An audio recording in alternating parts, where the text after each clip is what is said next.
Oh, yeah. Ladies and gentlemen, stand to your feet and make noise for Gresh Unleashed!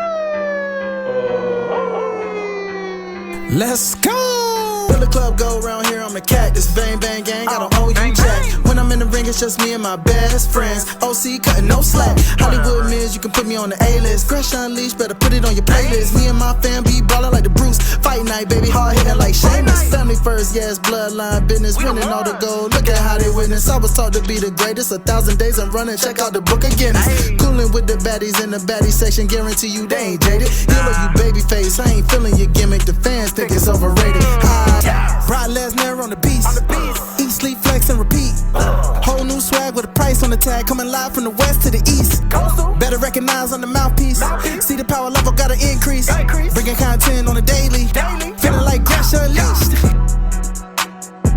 Greetings and salutations, ladies and gentlemen, boys and girls, non-binary pals, baby mamas, baby daddies, and everybody in between. Welcome back to the Gresh Unleashed podcast. This is episode 47 of this podcast. You know, joining you as always is the voice that does the most, the purveyor of mischief himself, Gresh, Gresh. And joining me in just a little bit is my boy, my main man, Hi-Lite Real. But joining me for the very first time is a special guest. He is the main man himself. He is my boy, my partner. He is Kenny. Kenny. Not king. He is a king, but he's not king. Do you know Kenny does mean king?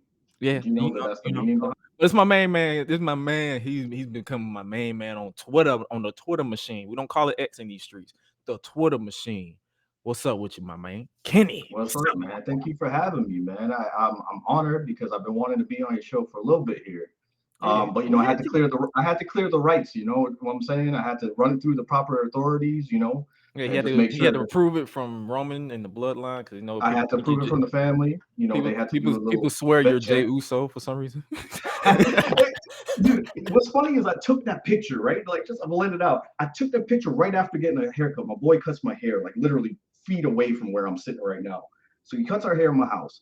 And I just take a picture to show like a friend, you know, one of my crush. I'm like, yo, you think the mullet looks good on me? Mm-hmm. And I use that as my profile picture. And for some reason, everybody starts saying, oh, he looks like Jey Uso. He looks like this. He looks like, and I just ran with it. That was unintentional. That was totally unintentional. If you zoom in real good, you'll see little baby hairs on my face. Little baby hairs.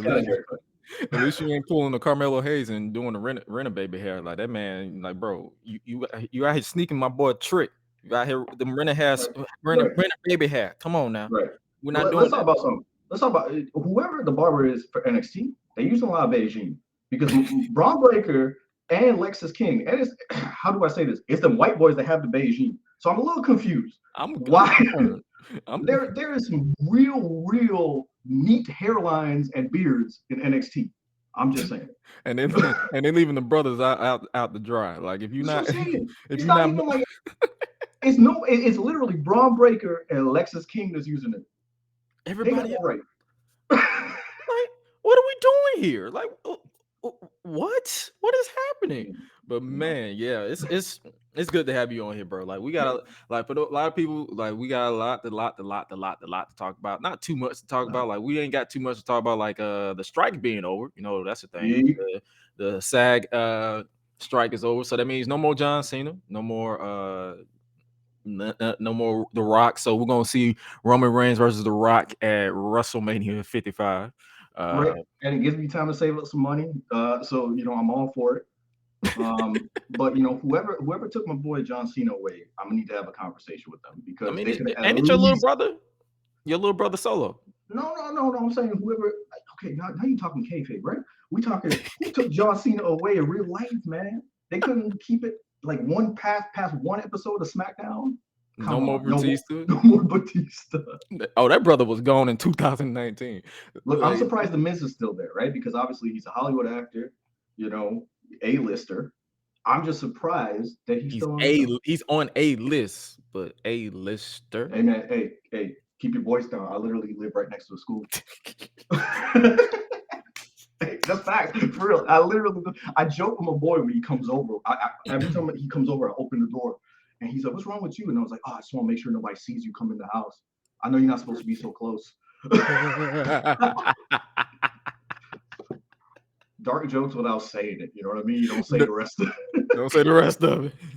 But no. We appreciate you, and we appreciate all of those who support us on Patreon. And so those who are watching us on Twitch, YouTube, Facebook, Twitter, wherever you're streaming, we there. We out here. We out here. But we appreciate you guys. It is a stacked show. We're gonna try to get you in and out because we know a lot of us got work in the morning. So we're not gonna try to keep it's a late night show, but we're not trying to keep you out past midnight like we've been doing for the past 2 weeks. We're gonna do it. Yo, what up, Ken Lewis? I see you in the chat. What's up with your partner? Appreciate you for kicking it with your boys. Hey, great name, by the way. Great name. Kenny. Yeah.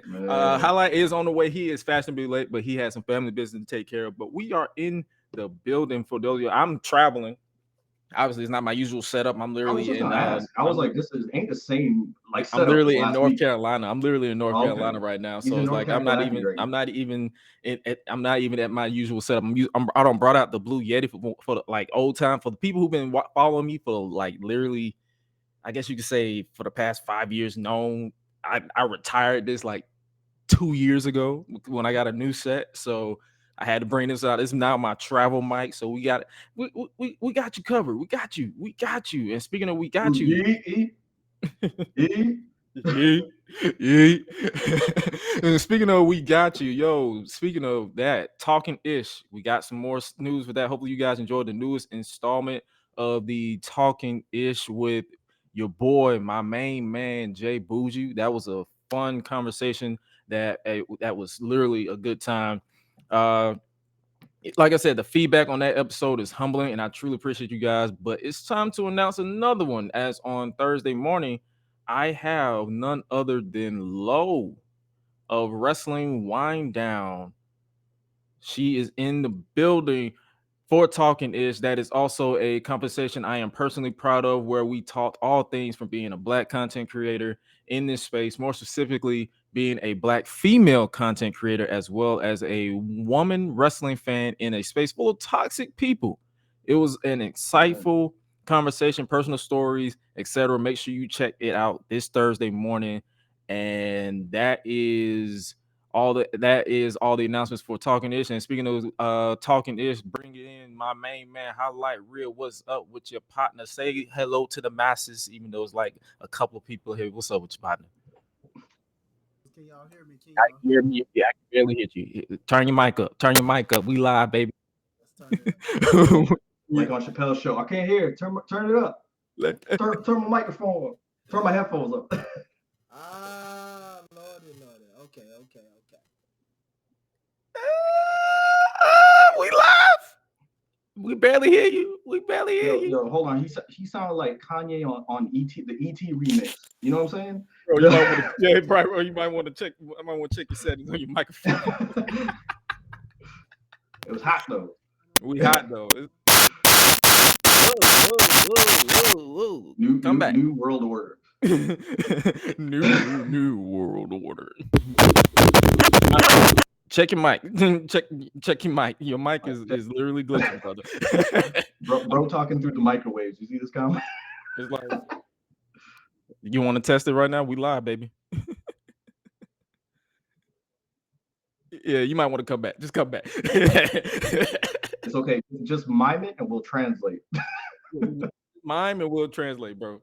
Like, I don't want to get the LGBT, but not the LGBT, but the American Sign Language community. Yes. Yeah. It's a lot of letters. My bad.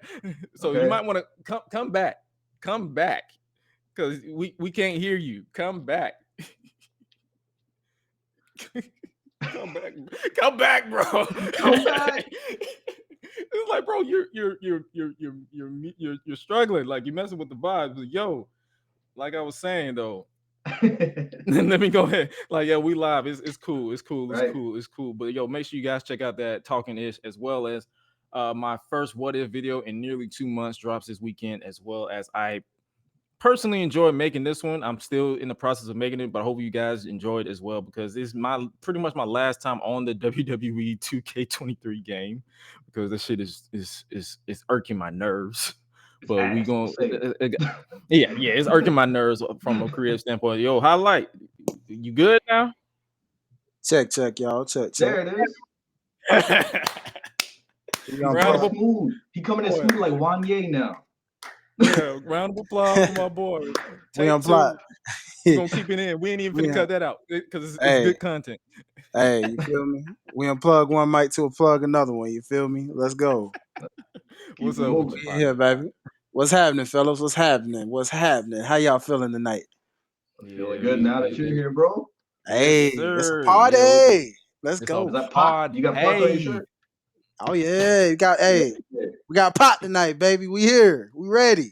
You feel we me? loud, we loud and clear. Yes, sir. Hey, Yes, sir. Yes, So, yo, sir. I got all the announcements out the way. Make sure you guys check out that Talking Ish with Low from Wrestling Wind Down, as well as keep it locked on the Gresh on YouTube channel, which is Gresh, for new videos that I'm gonna be working on, as well as retrospectives and all that good jazz. So, with that being said, we might as well go ahead and start our football roundup where we freestyle about our favorite football team and highlight our favorite play. But in my case, it was a bye week for my Dolphins.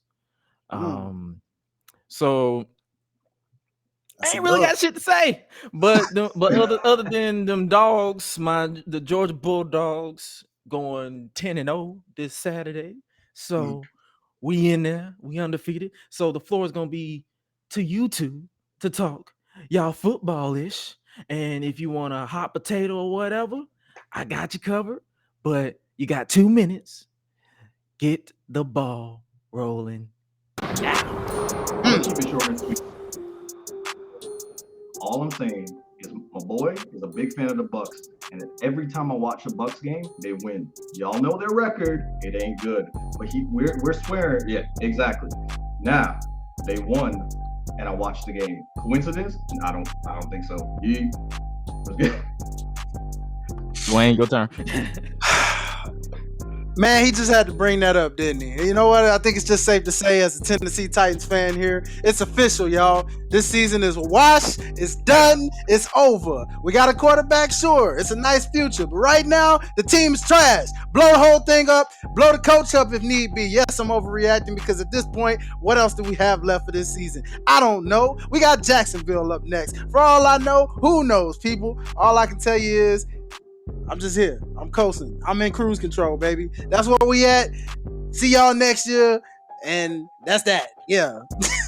And I was gonna spare the Falcons. I got less than 60 seconds because apparently I didn't watch the game because I got better things to do in my life. I literally, when my team took a bye, I took a bye.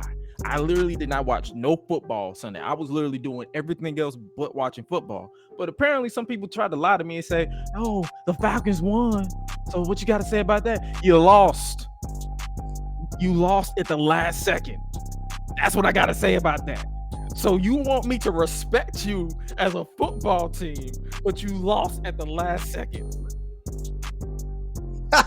Be like Seth Rollins and hate football and go the hell away because you're not doing it. You're not doing it for me. That's why I don't even say I'm from Atlanta. I took the location out my bio because I don't respect you. I don't. Hey, Yikes. Go away. hey. Leave me alone. And time's up. Go Dirty Birds. No, I'm just playing. Okay. Fuck them niggas. As the music rips. I love it. But that was your football roundup for you. And now that's a nice little transition to go into the either or both of them, where we basically have for this week only, we will create a random wrestling scenario that we would have 90 seconds each to choose and explain why it could or could not work. And if the person can't choose, their safe word or cop out is to say both of them. So, Kenny, as our guest, you have the floor to give us a proper, I guess you say, scenario for this situation. So mine is more so not even a hypothetical. It's something that's supposed to happen. More so. So the situation is 2007. Mr. Kennedy became. I'm a big Mr. Kennedy fan, right? Mr. Kennedy became Money in the Bank winner, right? And then he tore his tricep. Now As Money in the Bank winner, he's supposed to cash in. He said he was going to cash in the next year at WrestleMania 24. Okay. Problem is, he needed surgery, so they took the Money in the Bank off of him and gave it to Edge. Right. My scenario is, if we could go back in that situation, he's not misdiagnosed, and he gets to hold the Money in the Bank. What is his trajectory in WWE? What do you see for him? I see him filling the cash in. You think so? Yeah. I don't know, my guy. I might have to go with the other way. I think he would have won that. He was on track. He was on track that year. He was on fire back then. He had that rocket. He was the next guy. That's kind of what I'm getting at. And then not only that, but here you want another scenario. The next year, he's supposed to be Mr. McMahon's illegitimate son. And then in other words, they were trying to get him back there. And then he failed a wellness test 2 times. So you want to talk about messing up both of them? There we go. And years later, and years later, Vince McMahon tried to recreate that with Austin Theory, ladies and gentlemen. There you go. It's true. Speaking of people who I don't claim to be from Atlanta, that motherfucker. But yeah, we're gonna go with Kennedy was a lost cause, brother. But yeah, I'm just gonna say he still was they was gonna find a way to make him fail. I'm sorry, like I back then, I'm like looking back, I'm like, they literally did not have no long-term anything with that man. So I'm not surprised. I wouldn't be surprised. I'm gonna say, you see the look the rest of us have here. I think we will respectfully disagree with that, because I think Kennedy was supposed to be the guy. I think it was supposed to be him and Lashley, and maybe another person I'm forgetting around that time period. But there were some guys that were on the up and up, and then for one reason or another, kind of went at that time. Okay, that's a nice little scenario right there. So yeah, let's go ahead and switch it up to This Week in Wrestling, so we can go ahead and do what we do. Like, if you're here for a full on breakdown review, like word for word, bar for bar, you at the wrong show, brother. We're not finna do all that shit. We got bullet points. We're gonna talk about the bullet points, and we're gonna move on. We're gonna talk about the NXT, Raw, SmackDown, AEW, because our main course is Full Gear. That's going on this Saturday. Literally, there's another pay-per-view this Saturday. There's another pay-per-view next Saturday. So there's a lot of shit going on in the month of November, especially Thanksgiving. So that's a thing too. So, we might as well go ahead and start with This Week in Wrestling. Might as well kick off with the one that we just finished watching, and that was NXT from November 14th, 2023. And the bullet points that I got from this was Chase U. They are currently under investigation for whatever Chase whatever he did that shit. That's all I can say right there. So what do you guys think is going on with this Chase University thing? Like, let's start off with you, Kenny. Like, what do you think they doing with this? To be honest, this is one where I don't know, because it could be them debuting someone new. It could be I don't think, with the revelation that we got later on, I don't think it has anything to do with Mello and Trick. So it's like, I actually don't know where they're going with this. I think maybe JC's got some dirt on him, and it's as simple as that. It's kind of like a oh, you think blackmail kind of thing? I'm about to say, you think she playing with him? Right. Like, I think it's like a blackmail thing of like something or other. Like, he's not in a. It's probably gonna be something cheesy, like, oh, he's not an accredited university. Yeah, that sounds about right. What you think they got going on with Hi-Lite? Continuing that point, it seems like it's trending in that kind of direction. But in some kind of case, Chase U here is crumbling before our very eyes, and JC Jane is the culprit behind it in some aspect of a. Let's go back to the remember Bounty Gates and Spy Gates and Deflate Gates and all that good stuff. Yeah, you have your JC Gate here. Maybe JC Jane planted something from within Chase U to cause Chase U to crumble. I don't know. Maybe. They're not that bold. They won't make it a sexual harassment kind of thing. But who knows? Well, I'm about to say they doing whatever they're doing with Joe Gacy, possibly jumping off the roof. So Yeah. So who knows what they Yeah, doing? that was surprising. I was like, oh, I was so okay. confused with that. I'm like, Yeah, what the fuck are you doing? Like, bro, why are you on? yeah, Like, what the hell are you talking about? First off, We have no yeah, idea. yeah. I feel like he's rambling a little bit nowadays. he's got the whole world. Yeah, but not that good ramble. Not that good Bray ramble. Bray Wyatt could like keep you captivated while He talking was. about nothing. This man was literally just looking at the thing like, okay. I got so disinterested. I was just like, yo, this dude needs like a cleaning because his teeth is yellow. Goodness gracious. That's how like bored of it I was, right? Hey. Our boy Ken said JC's innocent. Don't do that. Ken, my guy, again for the second week in a row, man. Really? You gonna make this a regular thing on this show where I'm just like, Ken, really? Gosh. But man. obviously that led to the family regaining the tag team titles. And my first question was like, what was the point of taking them off of them in the first place? But Yeah, exactly. It's just an example for them to show some real true mafia-ish, I guess. You know. So yeah, because apparently they have a new member in the family finally. I forgot her name, but it's a nice it's a young blonde. She got that strong stereotypical I'm gonna put the family accent. So it's like I'm interested to see what they do with this. Like are they, like what are they doing? Like that's the beauty behind it. Is like you're asking that question, like what the hell are they doing? So that's an interesting scenario. I literally skimmed through. Like NXT was typically NXT. Like it was fun. I had my moments, but I also mainly took notes about the Iron Survivor qualifying matches, which was picked by Lita, who know damn well she don't watch that show. Like let's keep the stack. No pun intended to the stacks. But you know damn well you don't watch that show. Come on now. Look, why Lita is everywhere but where Trish Stratus is. Did Trish Stratus take her ass out?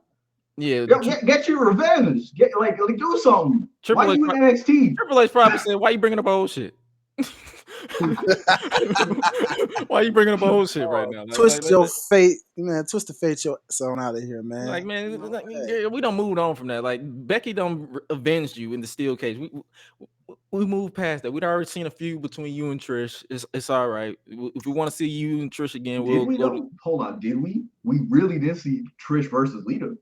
I mean, 2006. Okay, but I mean, that's enough for me. A long time ago. That's enough for me. UPN was around back then. CW wasn't even a thing. Going back to what we were saying earlier. Uh-oh. That was enough. That was enough for me. Just like this was enough for me too. Jakara Jackson. Yellow Jackson. Lash legend. I'm talking about on point tonight, boy. Every night. I had to give him some praise. My bad. I had to change the subject because that was a nice little subject. Understood, brother. Understood. Miss Jackson was looking good tonight. You're looking good. Looking good, my boy. What they say coming to America? The good Lord can't make it like that. Oh, steaming like a pot of neck bones, dog. Oh, oh my goodness. Before we get into the Iron Survivor qualifying match, what you think about the what was the Supernova sessions? and Otis basically stroking the air. That man, the Supernova session, his man was like, oh. Shout out to OT showing us he loved the sisters. Got love for the sisters. Feel me? I was gonna say ever since the days of Alicia Fox. Dude, hey, he let it been known since day one in WWE. So hey, no shame in his game, man. I appreciate it. I appreciate it. It's love. And then Maxine was hyping him up. I'm like, you down with the swerve? But then again, knowing who Maxine's boyfriend, yeah, she down with the swerve. Yeah, we in there. We in there. Hey, Maxine. Welcome to the family, cuz. Invited to the cookout. You did. Yes, sir. But speaking of cooking, the first Iron Survivor Challenge qualifying match for the women, or the second one, because I believe Tiffany Stratton qualified last week.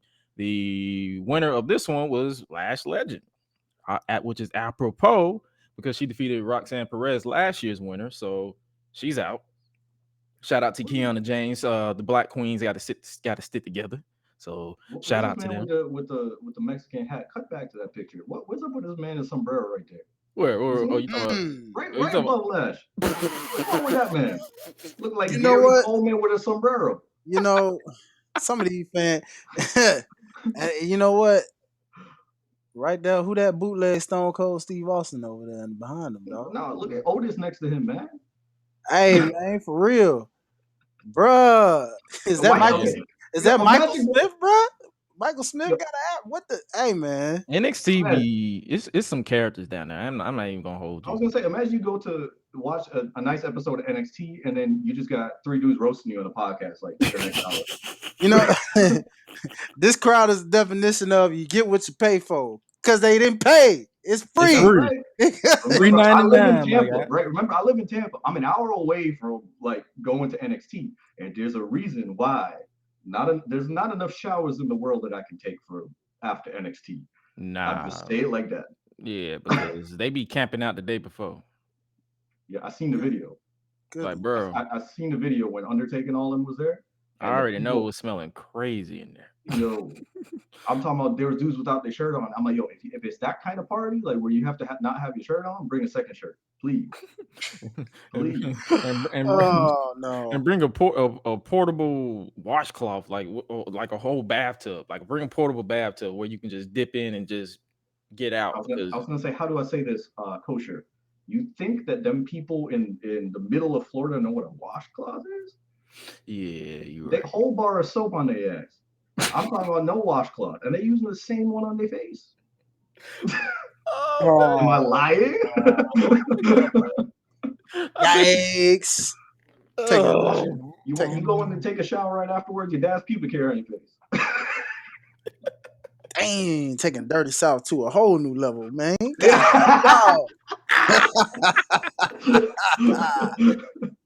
That makes this picture from Gigi Dolan a whole lot more accurate. GG, girl, I knew you knew what it was about. I knew you knew. You know she got to be in there every week. Oh man! And you know what she did with that tampon thing? I mean, and she's disgusted by people. Yeah, we don't. We won't talk about Priscilla. We won't talk about what Priscilla did with that. Yeah, she needs this. Why you bringing up bullshit? Yeah. Sorry, Trips. Sorry. That's behind her. A long time ago. I wish it was behind her the first time, but here we are. So it is what it is. Never was in front of her. Thank you. I wish it wasn't pulled out of her. So that's a whole situation right now. I'm just saying she can't be looking at people disgusted after that clip. That's all I'm saying. Yeah, that GG pick is like that's what I'm saying. You're gonna get mileage out of this pick, like for real. That's right. Especially the dude that's real happy in the background too. It's just like the juxtaposition. She's disgusted and he's just happy to be there. Oh my goodness. Oh Lord. And speaking of the being happy, they almost got me. I thought Trick was about to lose, but our boy Trick Williams qualified for the men's Iron Survivor Challenge after defeating Joe Gacy of Gallus. And people think like I'm performative on my disdain for Gallus. Them boys put me to sleep. Theme song? Once the theme song plays, I be bopping my head. But once the bell rings, I be so every time. Like I got love from a boy Joe Gacy. Not Joe Gacy. Oh my God, what's his name? Joe Coffey. I got love from because I'm about to say same thing with Lexus King. Like I'm not moved. Okay, but that's warranted. That's warranted. I was gonna say Joe Coffey. I got love for him because I was standing behind him at JFK Airport when we was leaving WrestleMania 35 weekend, and I tapped him on the shoulder, and I was just like, "Hey man, you headed back to Orlando?" And he seen my wrestling shirt. We had a whole conversation, bro. Legit story. He's a cool guy. I can't say nothing but nice things that's the about thing. him. It's like I try to tell people like I'm not disrespecting anybody personally. I'm not coming on these shows to attack anybody. I'm just saying that's not what Joe Coffey told me. In the ring, I just don't care. I don't care. I don't care about coffee, tea, whatever. I don't care. Why you got a problem with Wolfgang, bro? What kind of name is Wolfgang? I mean, it's a beautiful name, first of all. No. Classical artist. No. All right, Gresh, we just gonna have to agree to disagree. And don't bring it up again because it's gonna be old shit by the time the show is done. It's already old shit now. Exactly. Why you bringing up old shit? Oh, right. and why are you talking about pumpkin spice lattes in the? What are you talking about in the chat here? Come on now. It's unhinged. Yeah, just wait. And Lexus King. Lexus King is not gonna move me, bro. He will move me to go to sleep. That's the only thing. I tell you when you gonna move me is when you stop using that Beijing, because there's just too much Beijing in that man's hairline. It's safe to say that all these brothers are part of a nice school called NPU. No personality university, ladies and gentlemen, because there ain't none in any side of them whatsoever. So, hey, on to the next thing. Oh yeah. So what do y'all think they're doing with Carmelo and Trick? Do you think Carmelo is playing games with our boy Trick? Do you think because I'm gonna start off. I expect both men to be in the Iron Survivor match, Right. and probably score like pinfalls and all that stuff. And then hot take may not be hot take, but I feel like Melo might screw Trick to get that dub. What y'all think? Yeah, I think it's a red herring talking about Lexus King being the one to take out Trick. I think we will find out something like Melo paid him or something. Melo paid him to take out Trick. So something's gonna happen. I still don't trust Melo. I don't care what Mr. Perry says on X because he's always trying to tell me that Carmelo's innocent. I don't believe it. I like what Ken said. Keep your enemies close is how the saying goes. So I feel like Melo is starting to see Trick as a threat. So he's keeping his enemy close, and it's gonna break our hearts when it happens. So there, we got to do what we got to do. But brace yourself, people. Lexus King, you disgust me. You disgust me, you bitch. Fuck you. Fuck you. I want to like him too. The thing is, I do not. Ever since he got bitched out by MJF, I'm done. I'm like, bro, you are never taken serious by me ever again. I do not care. I liked Brian Pillman Jr. I'll tell you that much. I'm giving him a chance. So in other words, if I don't like him, there's something wrong, because I did like him. I never did. Yeah, we know you a hater. We know. Yeah, I hate that dude. I hate him. When I wake up, I'm a hate. That's all I'm saying. You do understand that waking up and thinking about Lexus King is just weird shit, right? Wait, whoa. Pause, rewind, and that's subtract. What you said. I said I wake up and hate. I don't wake up and think about that man. Let's not get that twisted. Tomato. I wake up and think about my lady, who's probably listening to this right now. So and be like, who is that asshole with the green screen behind it but nothing on it? Oh, she probably texting me right now telling me all this. Like, someone said he's Omega Light. Man, bro, that is an insult to Omega Light. I was gonna say, I was like, that's a weird. No offense, but that is a weird comparison, because I've never in my mind. I'm gonna say, remember during his last few months in AEW, he was starting to dress like Kenny. So I'm guessing that's where that tagline comes from. They call it Omega Light. All I remember from his last couple months was when Christian was roasting his daddy. that was yeah. Your father was a legend in this business, and he'd be ashamed that the last thing that he ever did in this business was you. It's like, oh my god. And then you didn't fight back. First, MJF holds you out, and then Christian holds you out. Right, Christian still got his balls. That's what's happening. That's why there's no Riz when it comes to right now. It comes to Lexus King. That brother has no, as the kids say. I know I'm trying to sound like an old man, but Riz is not in this man at all. Right. No at all.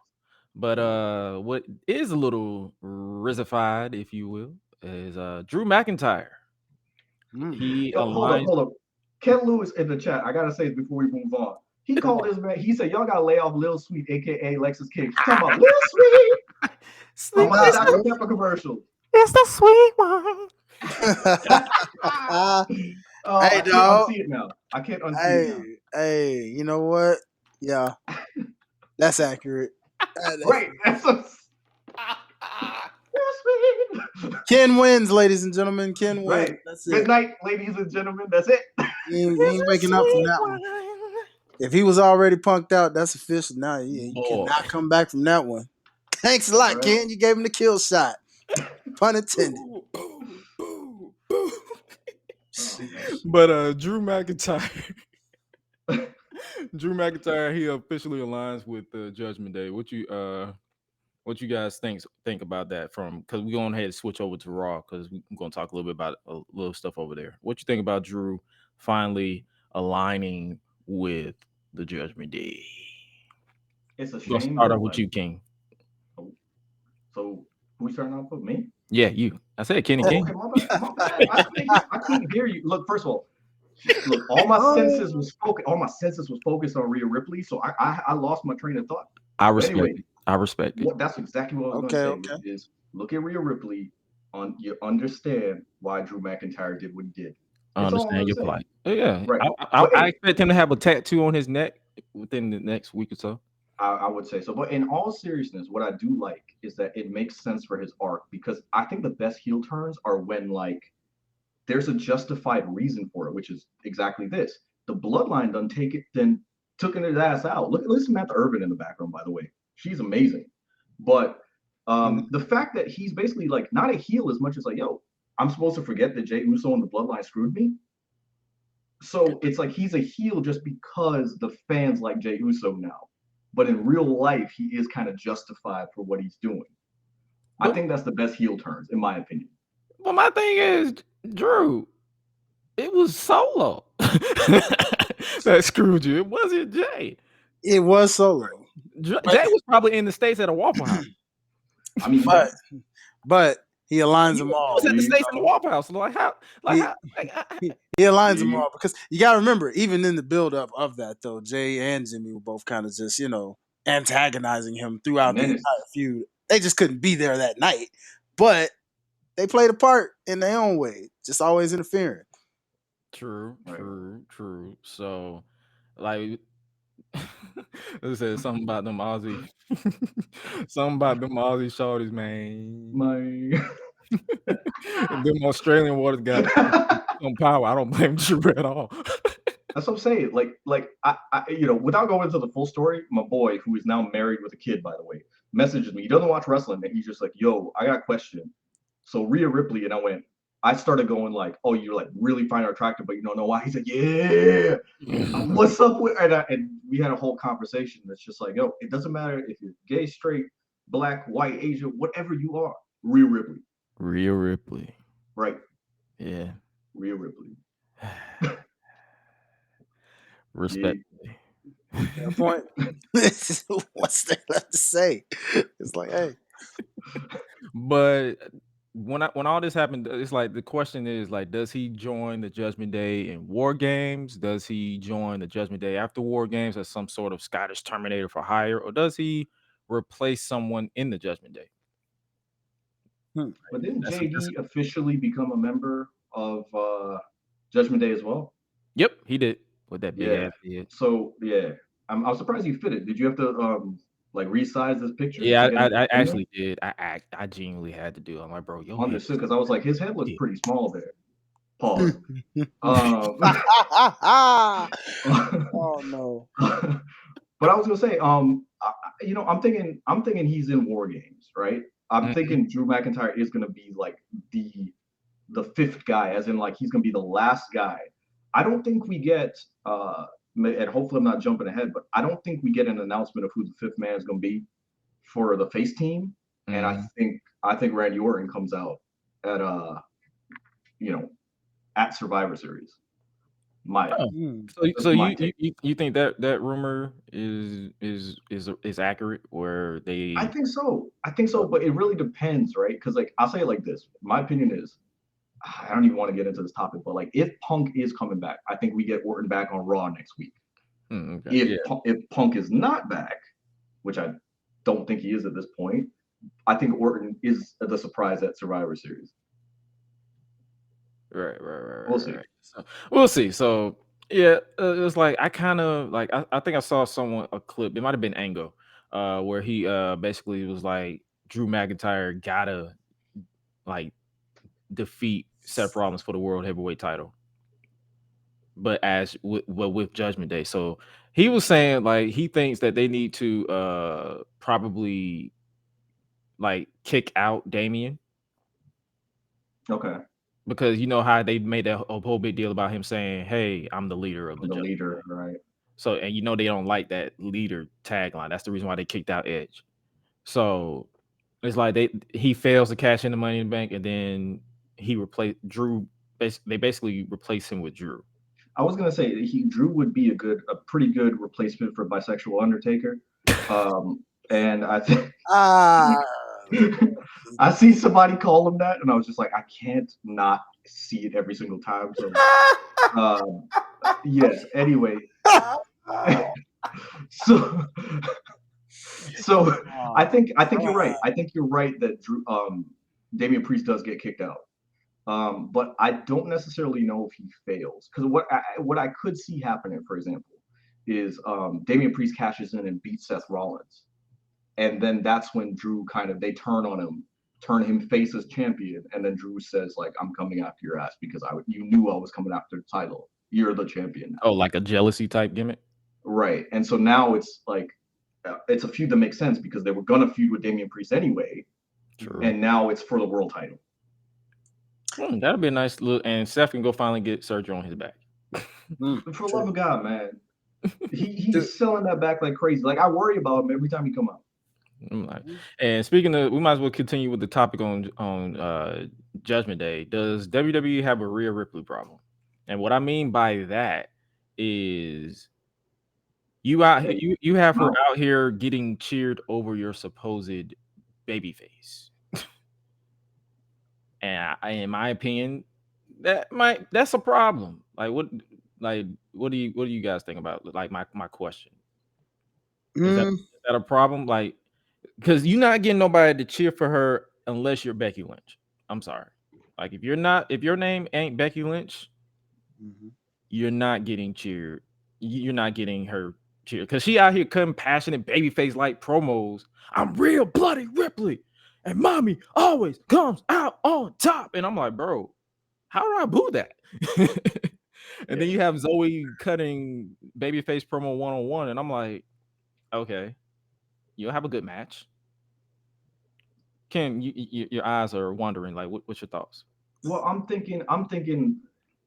To me, it's like yes, it's a problem, right? But is it a Rhea Ripley problem? As in, like, is it her fault that I'm as blunt as I can say? Is it her fault that she's better than everybody right now? And it's like, No. should you be stepping up to her level? As in, like, what are you doing to like get to that next level? It's like I always say, like, okay, this is a real life philosophy example I have. If I come in the house, right, and my boy's hanging out, he's all happy, and he's like, "Yeah, man, I had a good day, blah blah blah." And I come in and go, "Shut the fuck up, bro! Like, why are you so high energy?" No, that's wrong. He shouldn't be coming down to my level. He's happy, he's good. I should be coming up to his level. Why am I so miserable? So Right. what I'm trying to say there is like, yo, if Rhea Ripley's over, you as a babyface need to step that shit up and get to her level, not I don't think Rhea Ripley is doing anything wrong. It's not their fault they're creating a superstar there. No. I guess I worded it wrong. Like it's like I'm not blaming her. I'm saying the Right. WWE themselves have a Rhea Ripley problem to where they can't get nobody else to boo her because everybody else that they booked in front of her is not. You can just look and see that they're not on her level. It's a good problem to have, though. It's a good problem to have. It's a good problem, but also it's like they need to rectify that. In fairness, they have a Rhea Ripley problem on Raw. Oh yeah, because I will agree with that. Because that ain't happening on SmackDown. Because remember when I was called a madman on Twitter when I was like, Raw needs to fight back when Kyrie came back. Because I'm like, bro, you have SmackDown and they have Kyrie, Bianca, Charlotte, Asuka, Bayley. Like I know people trying to diss Bayley, but she's one of the top personalities in WWE. She changed it up in one night. In one episode of SmackDown, I will say that women's division, I mean, obviously with the damage control stuff, we'll get there. Yeah, we'll get there. I feel like they changed that whole division overnight. Not to say it was ever bad, but it was just like, a statement was made. Like, Oh yeah, for sure. So that's what I'm crazy. saying. They have a problem as far as like beyond Becky and Rhea are fighting for their life on Raw. Yeah. They are fighting for their life because it's like, bro, that's why I was laughing when people was like, well, Raw got more people. Yes, Raw has more people, but you cannot count on you can run out, you have extra hands when you can see who's left that you care about. You only care about two people. Rhea Yeah. Ripley, Becky Lynch. Maybe Nia Jax if you are two people, my uncle included. And then on SmackDown, How is Unk? He still like her? oh yeah, I'm pretty sure he bought the TV yesterday. It's all good. Understood. I mean, I understand. That's all I'm saying. Yeah, that was a whole thing. Fair, But yeah, it's fair. It's nice. fair. But yeah, I'm also saying like, and then you have everybody else on SmackDown, and then you have some rising stars in NXT. Raw needs to fight back. They need to I get think a you can trade or fix it. something. You think I think you put okay, example, who's kind of overdoing NXT? You put Tiffany Stratton on Raw. It's fixed. Because now you have somebody who's just like she commands attention. I'm just using her as an example. It doesn't have to be her. Rhea is too cool to get booed, like the Outsiders NWO type cool. Yeah, because the theme Yeah. song fits, the entrance. It's like you bopping your head to it. This is my brutality. Like you feel it. So they have a superstar right there, and Becky Agreed. is a superstar right there. Agreed. It feels like you're just basically wasting time into either Becky wins the Royal Rumble and they face each other at WrestleMania, or Becky wins at the Elimination Chamber, and that's how you get that match at WrestleMania. Yeah, we're definitely getting that match. I mean, Yeah, that's what I'm saying. So built. it feels like way. It feels like they're just wasting Yeah. time, and I feel like that's their problem. That's their Rhea Ripley problem. Like I won't even say Rhea Ripley. That's their WWE problem. They need to build more stars to balance that out because I'm noticing that on Raw. I'm like, bro, your babyface in this I think feud is getting out cheered by the heel. I will say I think they're trying. Like I've seen, you've seen Xia Li step up. They showed a video package for Tegan Knox. I'm like, I think there is a big emphasis on like, we got to get, some of these women like brought up to the level. I mean, we saw it on SmackDown, like I said, but on Raw, I think they're trying and seeing who can lead out of the pack. So in other words, they're doing video packages, they're putting people in different positions just to see if like somebody clicks with the crowd a little bit more. I will say Zoe Stark. I love Zoe Stark in the sense in ring, but it was very confusing coming out of the Trish Stratus stuff, turning her baby face. I feel like the fans are confused on whether to cheer her or not. That lends itself to the Rhea Ripley problem, to your point, because it's like, okay, we already don't know if we should cheer Zoe Stark, and there ain't no way we're booing Rhea Ripley. Right. So that's the problem more so. But like I tell you, like right after that, let's say Zoe Stark, Liv Morgan comes back. I don't think you have this problem. As in like, That's true. That's true. Liv Morgan gets cheered and Rhea would be cheered, but she'd get the boot. So yeah, because it's your typical underdog, and it's the story is there. She was the one that wrote Liv off. Exactly. So it's gonna be a story there. And last thing about Raw, who do you think Shinsuke Nakamura is talking to? Because I wish it was his me. backstage promo. Like, do you think he's talking to a certain? If say Randall Keefe doesn't come back to War Games, you think he's talking to Randall Keefe, Orton? Again, I don't want to say, but I'm like, I'm like tricking myself into thinking he's talking to Punk. But I'm like, I don't know. Yeah, I'm like, I'm tricking myself, but I'm like, I'm also like, I never blame WWE, right? As in, I'm not gonna be like, they tricked me. They made me think it was CM Punk. No, it's my fault if I thought it was CM Punk. You know what I mean? True. Because it's like you're going, especially if you're an online wrestling fan that's going solely off of rumors from Fightful, Wrestling Observer, and all that stuff. So yeah, of course. Exactly, and that's what I'm saying. We might be seeing things that aren't there, but at the same time, like that's a lot of people said, "Oh, you're all stupid for thinking that's Bray Wyatt that's coming back," and I'll be damned if it wasn't Bray Wyatt after all the White Rabbit stuff. So there's a part of me that's like, okay, Punk's coming back. But like you said, I think the War Games stuff can be interchangeable, which is like Shinsuke could be talking about Orton, he could be talking about Punk, which would leave the other guy to be in War Games. So it's like, or they could just so that's what I'm saying. Or they could just literally just keep. That's what I'm saying. It's a guessing game, and it's a fun guessing game because it's like, who are you talking about? Is he going to fight this person? Is he going to join this person? Right. So like it's like the Punk thing. Like this dude is on social media trolling people, and people are Right. buying into it. I'm not, because I'm like, bro, it's the wrestling business. Like, who knows? Like, and I'm at that point now. Like, if he comes up, will I pop? Probably, more than likely, because it's like, yo, it's a cool moment. Because it's this guy who literally said he would never go back to WWE. Fuck them, fuck WWE, fuck Vince McMahon, all that stuff. Even though he did the backstage stuff. But Right. then at the same time, it's the wrestling business. You never say never, because everybody always say, Correct. like, we said the same thing about Edge coming back. We said the same, or Adam Copeland. We said the same thing about Saraya coming back, getting cleared and all that stuff. Like, you can't really say never. Like, it's just, but in this case, it's like, Yeah. will it be Punk Battle of the GTS? Because I believe Shinsuke was using the GTS. Shinsuke been doing the GTS, but he took it off of Kenta. So it's like there's other things that, like, anyway.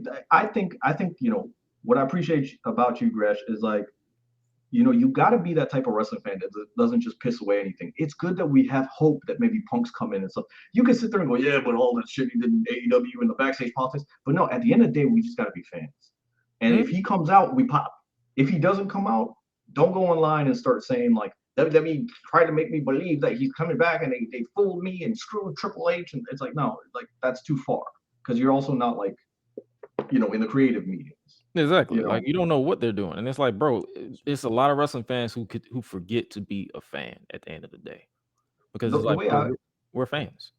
The way I always say, to back you up on that, is people forget that it's not about being right. It's about having fun. I would rather be wrong in every prediction that I make on Full Gear that we're about to do, but get swerved and have fun with it, because that's what we're supposed to do as fans. Yes. And the minute it's like, I knew that would happen, I told you it would suck, cool. I would be unhappy if I said a statement like that, because that means I didn't have fun with it. You hear me, JD from NY? Whoo. Talk to him. Shots fired. Yeah. That's the truth though. I mean, come on, man. Wrestling is so much more fun when it's unpredictable. You know what I'm saying? I mean, predictability is good and all, and yeah, people act like being predictable is a bad thing. Like, bro, I love, like, I always use this analogy because like I said, when we was talking before the official intro dropped, I'm like, I literally watched a lot of shit on the CW, and it was a lot of teen drama shit. And they was trying so hard, and a lot of the writers was trying so hard to outsmart the audience. When we figured it out in season 1, was like, bro, just stick with the plot, because if you change the plot, then you got to figure stuff out, and then it gets confusing, it get convoluted. Predictable is fine, I promise, especially in wrestling. Like, oh, I got it right, yay! As opposed to like, as opposed to them switching the story, and then you out here like, well, that doesn't make sense because this person hated this person. Now you're flipping, you overthinking it at that point. Example, right? Because we were talking about WrestleMania 35, and that was when people were like, oh, Seth Rollins is going to win, Becky Lynch is going to win, Kofi Kingston's going to win. And I remember one of my boys went, oh, that's too predictable. And I said, no, you know what the problem is? And there's been a catchphrase ever since. I said, the problem is you're mistaking predictable for boring. I said, those are not synonyms in the wrestling business. I said, we could still have predictability, because that's exactly what happened. Those 3 people won their respective matches. But I'll be damned if Kofi Mania and that whole thing was one of the best moments of WrestleMania history. I cried. I was in the crowd. Tear in my eye. Right. And I'm looking, hey, look, I'm just be blunt. My boy is sitting next to me, right? And for context, my boy's black, right? He's sitting there going like, this is stupid. I hit him. I said, what the hell? I said, why am I crying and you're not? I'm like, I felt that moment. Like, that was a moment in history. And he falling asleep. But anyway. Well, to be fair, 2019 WrestleMania was mad long. So I understand his plight. He falls asleep during every single wrestling event. I think he's got narcolepsy. Like, I'm not going to lie to you. Probably. Yeah. Right. So that's what I'm saying. Like, I was struggling to stay awake, even though it's like outside of the Kofi and the opening and the main, well, even the main event, I was just like, bro. The main event started on a different day, as in it was midnight. Monday. It was Monday. Yeah, it started on a Monday, and that was the first time ever that WrestleMania was a 2-night event. Two-day event, right? Now, sidebar, I'm not going to say this whole thing. Trains stopped running by the time WrestleMania finished. I think you told me that. Yes, and it started pouring rain. So we're sitting there out there. Imagine 80,000 freaking people. It's 2 a.m. Everybody's soaked, and we're all trying to find rides home. I got home at 6 a.m. 6 a.m. I'm soaked. Horrible experience, bro. No. So give But me what is when people You go, know what? oh, I want 1 day WrestleManias. I'm like, no, give me 2 days because 2 days WrestleManias are so amazing. You get to go home and sleep and be fine. They cut that shit off at 3.5, 4 hours, and it's Yes, done. Not yes. no 8 hours. It's done. Like that's The it. women That's didn't it. deserve that. The women deserve because they got no reaction. It had nothing to do with them. It had everything to do with the match Everybody started. was tired. I was like, as soon as Becky hit that 1, 2, 3, I was like, finally. I know that hurt. I know. like I was literally I think I was streaming WrestleMania and I literally hit the mic because I fell asleep. I was like, finally. Boom. Yeah. At least you got to sleep right after. Oh Yeah, man. well, But fair point. what is also finally is who do you think is the 4th woman on Team Bianca after Damage Control took control? Pun intended. Jade Cargill. It would do you expect them Why to? wouldn't they? Why wouldn't they? My thing is, it's like, why would they? That's another thing. Yeah. Why? Because you have the shot. I'm going to tell you this. We're talking about WrestleMania, right? Because at the Yeah. end of the night, right, that shot right there you see with Damage Control, all you got to do is have a shot where in the middle is Bianca Belair and Jade Cargill holding each other's hands up because they've won the match. And then all you got to do is let the internet go, oh, we got to see them next to each other. What if they face each other one day? So that I'm thinking it's just that visual at the end of War Games of them holding up each other's arms. I think that's why you do it. It's fair. I like. You got any thoughts? You know, as cool as Jade would be, I'm gonna take the, I guess, somewhat boring route, but I'm not gonna say boring because I actually like this wrestler and I think she kind of just needs something to do because she's just floating. And I'm just gonna say it's Mia Yim for some reason right now because I mean, what else are you really doing with her at the moment? I mean, Styles is coming back, which I guess means the club comes back because they're always back when he's back. But in her case, she's kind of just there. Might as well find a way. I mean, you got to find a way to make it make sense. But in terms of the fact that she has the experience of a War Games match anyway, uh, you could throw her in there, find a way to make it work some kind of way. It's just the story that's kind of the only thing to make that work. But I'm not mad if it is Jade. If it's Jade, right there, I mean, hey, let's make it work. You know what I'm saying? That visual. Something because I started seeing it. I don't think it's Jade. I think it's Becky. In the sense of, I think that it's you put Becky there. The reason I said that is why wouldn't you put Jade Cargill on Raw with the way the women's division is right now?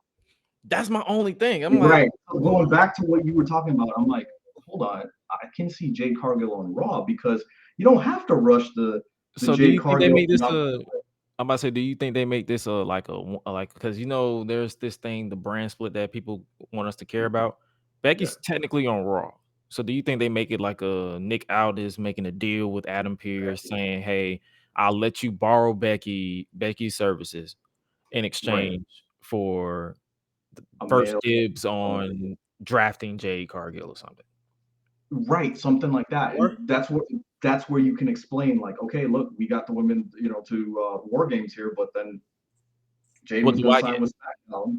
They could. It could just be a straight out trade. I mean, you saw the Kevin Owens situation they did there. They could just. I mean, if that's the case, then they would have to. Got to go too. I'm about to say Seth got to go too because he'll have to drop the title.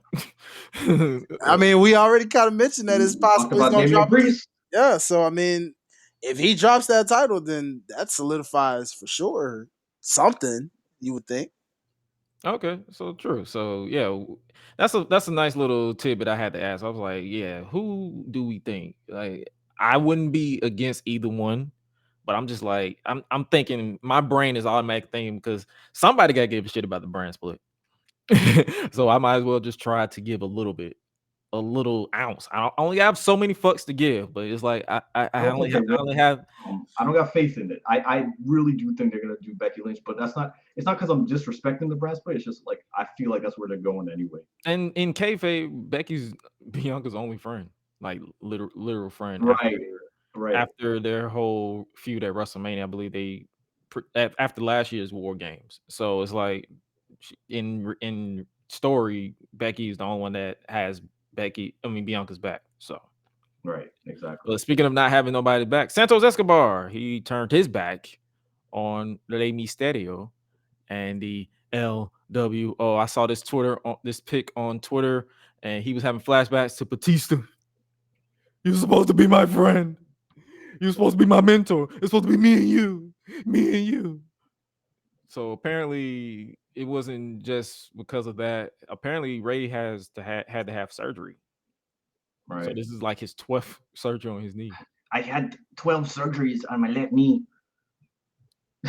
Dislocated my shoulder. Thank you for understanding. I was like, God, somebody's just gonna think I'm just like trying to like dunk. No. If you've seen, like, people don't realize they don't do that no more. They stopped doing it. I think since like 2013. They don't do not try this at home no more. Like they literally just say, you know what, try it. Go ahead. Do whatever you want. You Do what you want. But yeah, Ray, go ahead. Go ahead. Do your thing. Ray is modern day Sting. That's all I said. I think I had tweeted out that I was like, yo, we got to study what like Rey Mysterio getting his or Rey Mysterio's family and friends hating him. Got to be studied, like secretly hating him. Rhea literally at that man. She said, "I think you're the problem." Right. You are the problem. Like, yeah, something's going on because everybody turns on him. His son, Batista, Eddie Guerrero, Chavo. Yeah. Oh yeah.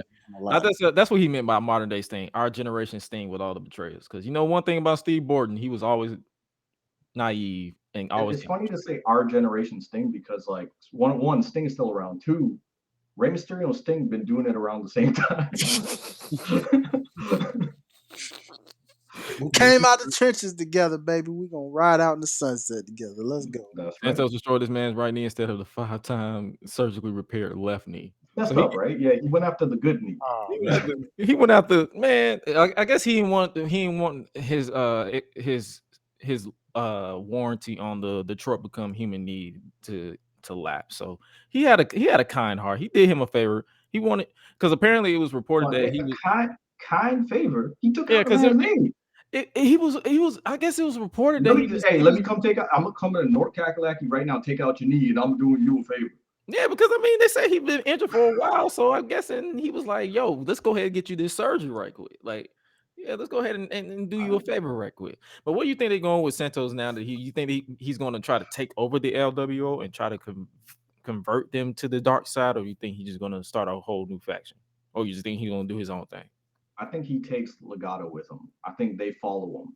I think they're all technically Legado, even Zelina, technically, because she was. I'm talking about, remember when before Ray turned them into LWO, it was literally all of them, and then Legado, Ray just came. You're forgetting about Carlito. The man's a menace. He's been in the LWO a month. He causing problems. He's like that one cousin at Thanksgiving. He shows up, causes problems, and everybody hates each other. And he left already. You understand? Like, I'm just saying, Santos Escobar. Like, what the hell, man? Santos Escobar. I think we get Carlito versus Santos definitely. Escobar, like it's a mini feud here. But again, like I think close out the year basically, and then they said Ray's gonna be out for 6 to 8 weeks. So knowing them, if they don't bring him back at the end of the year, they're gonna save him for the Rumble. Right, and make sure I can see the spot right now. Santos tosses out people, and he's like, "Yeah," and then like Booyaka hits. Booyaka, 619. Like that number, looking at him, you know. Yeah. So basically, last year WrestleMania he went against his son, and now this WrestleMania he's gonna go against his protege. Ray, you a problem, bro. I'm just gonna say that. Like, he has to be. You are the problem. And then instigating is Carlito's way too. Like that dude was an instigator, so it makes sense. You got a man to stab John Cena in the club, and they out there taking pictures. Like, bro, me personally, If you get me stabbed, I'm not taking no pictures with you. You can go to hell. Yeah, imagine you drinking like Cristal or something, and then you just get stabbed, and people taking pictures of you. I'm bleeding out in my crystal right now. Right. I'm, And where's my cognac? First of all, that was what I told you. You got to pay me to be on this podcast, but I need some cognac. And you agreed to it. I have it in writing. oh yeah, oh yeah. So you will get it in mail. You will get it in. You will get it in mail. You will Is that Class illegal? delivery, baby. You get it Is that in. legal? You will get it in 10 to 5 business days. This dude just said 10 to 5. I Yes. don't understand how it works. Like, I did it backwards because I mean it's probably gonna be 10. You might get it in 5, but then it might be 10 again. You never know. right. So am I getting two of them? Probably. Okay. Oh, there it is. My gosh. But yeah, I'm interested to see what they do with Santos for real. Does BFAB aligning with Bobby Lashley interest anybody? Or I thought it was good because she's not really doing anything. I think they've exhausted whatever they could do with Ashante the Adonis after releasing Top Dollar and stuff. It's like, yo, the group's dead, so you might as well do something different. I just hope it doesn't lead to like Ashante the Adonis being like released again. But at least, like, yeah, let her try something different, man. I mean, especially, why not just put him with? I was gonna say I feel like he's gonna end up probably being with them in a sense. it would make sense. It would totally make sense. Yeah. Like you can have the Street Profits as the tag team, BFAB as the manager, Bobby Lash, and she can cut a promo. So like Right. if you don't want Bobby to cut all the promos, you can literally have BFAB be the mouthpiece. And bluntly, you could, I mean, Bobby Lashley's what, like 46, 47 now? I mean, you could kind of transition him into more of a part-time role. So if he's not around, BFAB can cut the promos for them, right? Be the Paul Heyman of this group. Right, the bloodline, right? That sort of thing. So and then that's the Adonis can probably go after maybe the US title or something. Right. So I mean, I think SmackDown's going through like a reshuffle. A shuffling, right? Yeah, of the roster, and I kind of like it. I really do like it. So Raw's women's division, y'all got to step up. That's what I'm saying, bro. Becky and Rhea are fighting for their life. They're trying something with Zaya, but it's like, how long that gonna last? Because they've been trying stuff with Zaya for about 4 years now. Hold up. What about that T segment on NXT? We didn't even talk about that. Oh, we didn't? Oh, what do you think about that? Zaya Lee and it was awkward. Lyra Valkyrie, like it was awkward to me. I don't know why, but I kind of liked it. I liked that it was awkward, if that makes sense, because it felt like Zaya was kind of running the segment. Yeah, I thought she was like slick poisoning her or something. Right. Yeah, that's what I'm saying. It felt like that. Yeah, it felt like tension. Like so. That's why I put it out of context. I was like, don't drink that shit. Do not drink that shit. You're gonna wake up hella trippy. You're gonna be like, dang, what just happened? If she wakes up at all. Yeah, she wakes exactly. Like, you're gonna be seeing Valkyries, all right. God dang. Right. You'll be flying in the clouds, girl. You're gonna wake up and Thor Ragnarok, god dang. You keep on messing around. Oh man. And speaking of being in the clouds and being high, what do we think Mercedes Moné go when she's cleared to compete in 2024? Because remember, because she put out a cameo recently, I think last week or weekend or whatever, and basically confirmed that she's going to return to the ring in 2024. Like, what do you think? Do you think she go to AEW? Do you think she go back to New Japan? Do you think she try again in the E as Sasha Banks, or keep the Mercedes Moné name in WWE this time? Like, what do you think? What do you think? I think she has to go to AEW because they kind of teased her being at All In and stuff like that. And it's she was in the crowd, wasn't she? Right. And then you got the second All In coming up, and like I'm gonna be as blunt as I can be. Like, they need that figurehead in the women's division AEW. Toni Storm, I mean, don't get me wrong, Toni Storm is doing amazing, but it's like, I think she would add a lot of star power.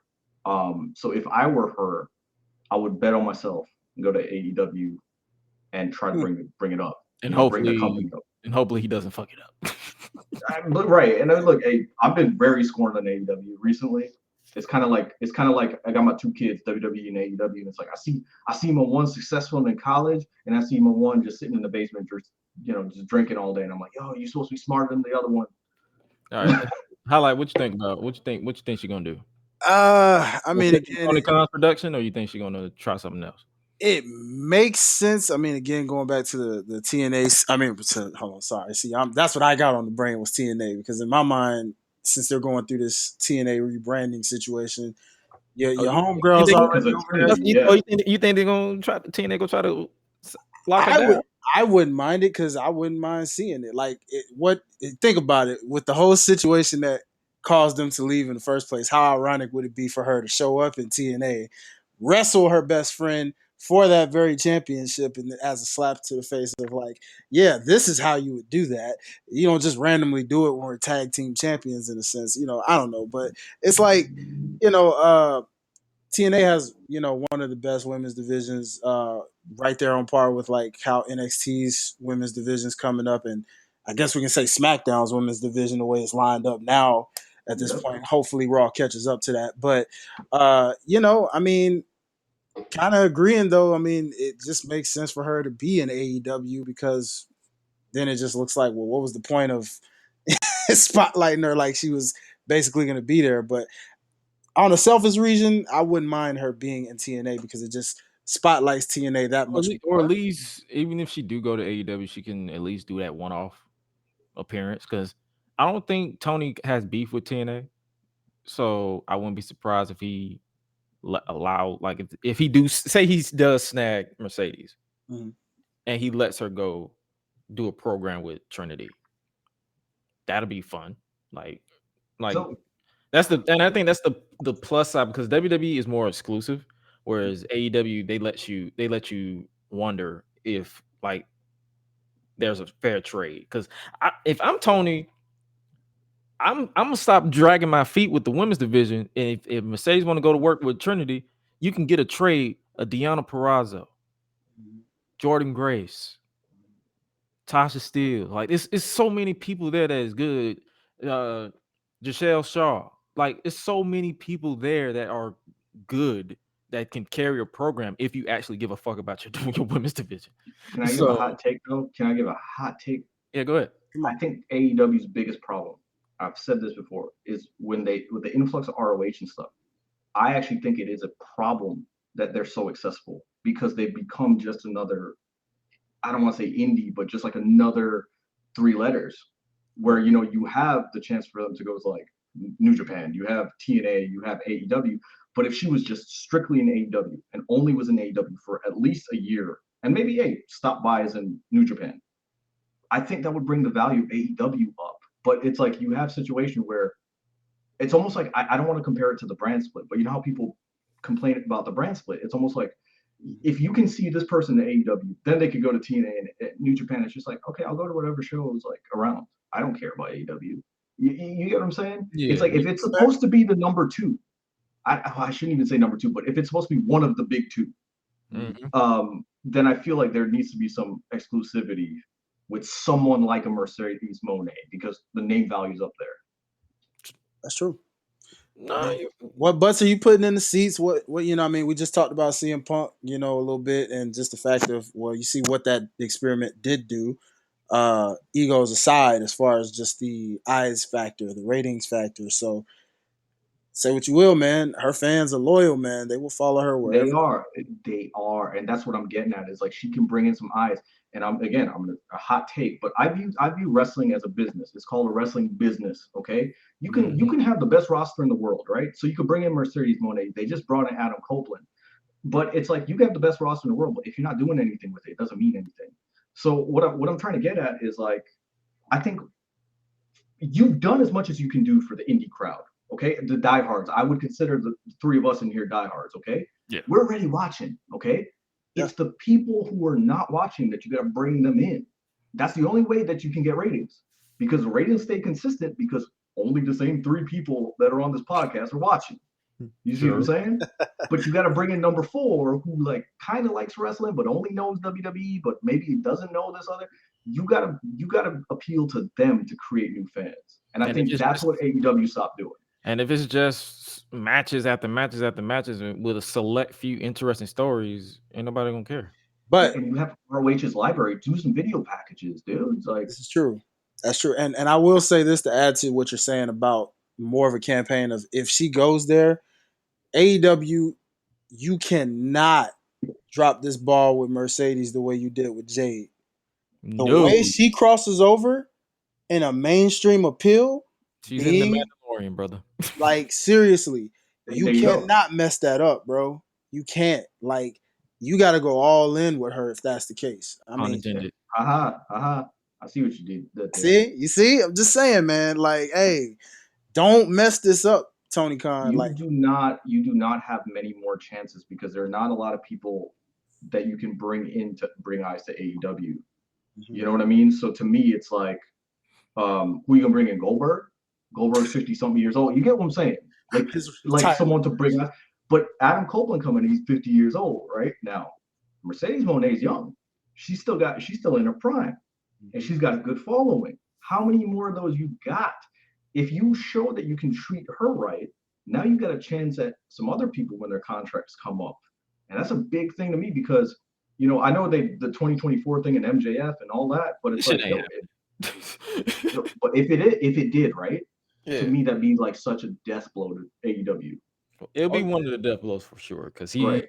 he's one of their most over baby faces right now. So it's Which up is to you, weird. Tony Khan. It's up to you, honestly. Like, you just gotta, the ball's in your court. Make it appealing, make it make sense, and whatever she doing in 2024, my goofy ass is going to be seated. Like, wherever Mercedes go, I'll go. Like, she's one of my top female wrestlers in the world. So there's that. I got a All video she sent me on my phone. I'm gonna post it tonight. right, bet. come on now. No, that's a legit statement. That's a legit statement. I'll leave that out of context though. Hey, Continental Classic. Let's talk about that real quick. What you guys think about the Continental Classic? AEW is basically their version of the G1. Kenny, what's your thoughts on this? So I like that, and this goes back to the exclusivity thing. Like they could have easily just said like, okay, we're gonna put AEW people in the G1 Classic. Nah, screw all that. Do your own stuff. So I'm all for stuff like this, and I hope it's part of like the rebranding, which is like, okay, we're gonna do our own thing. I like it. I like it because it's a vehicle to build a new star if they utilize it correctly. Highlight. What's your thoughts on it? should be interesting, but given when we talk about number ones and number twos here, makes me wonder that much more with Mr. Triple H over there. If this means we're going to see some other classics return in their own right, The like a Cruiserweight Cruiserweight Classic. Classic or the Mae Young Classic, yeah, any of those. I mean, they were bangers, and look what they did for a lot of people. Bianca Belair, Io Sky, you know what I'm saying? Ripley was in it too. Ripley, yeah, Rhea Ripley, Raquel Rodriguez. So many of these women came from that classic, and I mean, we can say enough about the Cruiserweight Classic too. Cedric Alexander's of the world, and so forth and so forth. So Yeah. I mean, Yeah. DIY, yeah. So I mean, hey man, I'm excited to see what AEW does with this, and I'm intrigued now because now WWE would be the odd man out, and Triple H is definitely going to create something back. I feel like Right. So for those of you who don't know what the Continental Classic is a round robin tournament that will feature 12 AEW wrestlers. Khan didn't announce the full lineup of talent, but did confirm that Bryan Danielson, who just fucked up his eye, will be a part of the tournament. And the tournament will kick off officially during the November 22nd, 2023 episode of Dynamite in Chicago with a championship final match. So I'm guessing it's going to be a title match with the final taking place at AEW World's End on December 30th in Long Island. So I'm guessing the winner of this tournament gets a title match because it says a championship final. I don't know if it's going to be a championship final for like you're the first ever Continental Classic champion or number one. Cause like it's not enough details, but I'm interested. Like as far as Bryan Danielson, like who do you want to like? Okay, so just something fun. I'm gonna get just one. Who do you want in the final? Like who do you predict to win Block A, Block B?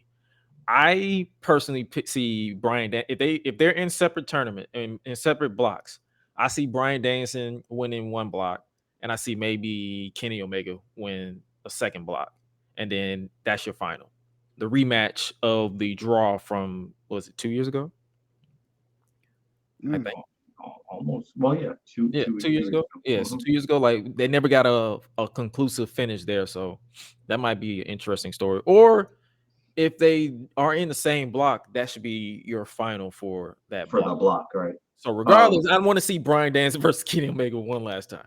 So I was actually gonna put Kota Ibushi on one side of the block, just because I feel like that'd be the connection to like New Japan and things like that, and the G1. So it's just like, I mean, shit. I mean, imagine Kenny Omega and Kota Ibushi in the finals. You know what I mean? You put that, and it's just like, oh, like we got to fight. But I would like to see Danielson and Ibushi. Have they ever touched?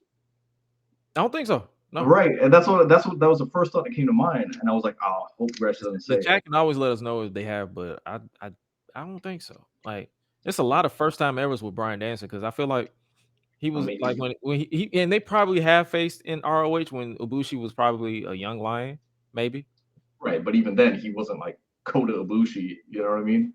Like he wasn't like who he is now. But granted, you know, he's slowed down a little bit due to injuries. This Kota is kind of. You still want to see that with this version, though, is the question. Because I don't know, man. This Kota's kind of. I mean, Danielson too with the injury. That's fair. Yeah. Well, Danielson's on his last year, so he already knows like it's a wrap. I'm done. Right, and that's kind of why I'm saying like, okay, Danielson and Bushi, because it's like we don't have many chances at a lot of these matches. That's kind of what I was. Same thing with Sting, right? So it's like we all of our favorites are retiring, so we have to acknowledge that. But yeah, the Continental Classic, that's a interesting concept and fortunately this time this version of the G1 I'll be wide awake watching it. Like I won't be 2 or 3 o'clock in the morning trying to watch this shit. So there's that. But we definitely want to hear what you guys think about the Continental Classic. Like, who do you guys want to see in the finals? Like, is this something that intrigues you? Definitely let us know. Danielson finna go out guns blazing for real. 5-star tummy gun. Please don't ever mention Rocky V in my presence. Yeah. Like, them is fighting words to me. I'll kick your ass in the street, Tommy. You know, like no. Perfect. We might as well go ahead and switch it to All Elite right quick before we go into Full Gear. Basically, where we're gonna look at what's happening on the final, I guess you say, Dynamite before Full Gear this Saturday. We're going to hear from MJF.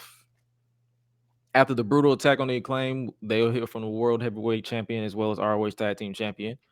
And speaking of Kota Ibushi, we'll get the street fight that's sponsored by Sega. It'll be Kenny Omega, the Golden Jets, sorry. Kenny Omega and Chris Jericho, Kota Ibushi, this version of Kota Ibushi, and Paul White.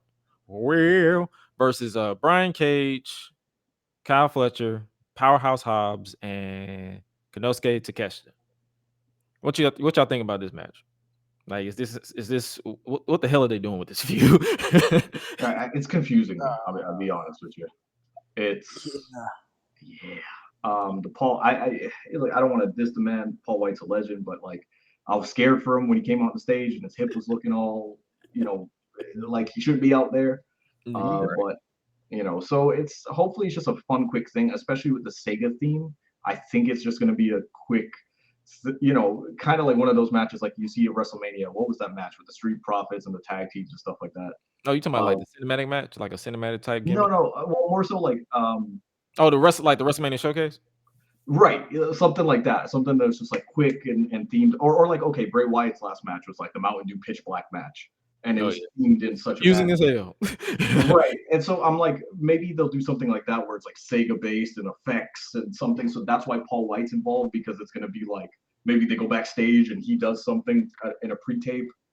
So someone say Big Slow should not be there. I'm sorry. That's a fair fact. That's a fact, though. It's a fact.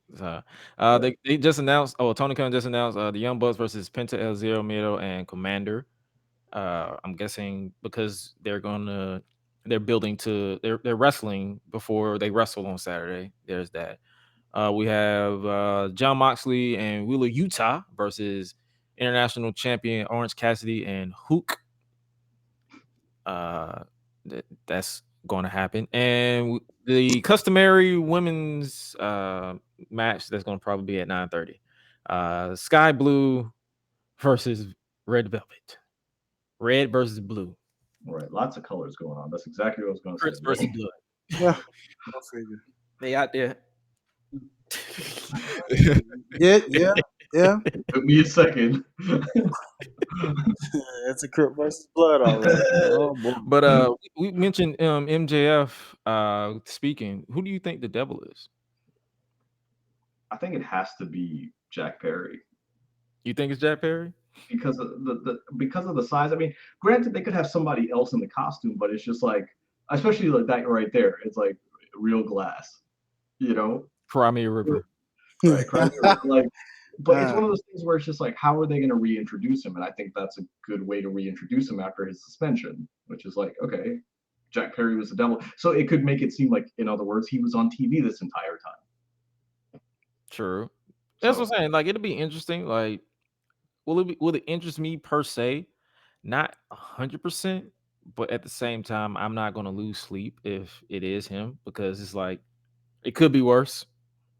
They could just turn MJF back heel and say he's the devil all along, but it's like, why would you jeopardize arguably your biggest babyface for yeah, this? yeah, it And could. some people probably. I was listening to Solid Monster. Love listening to him.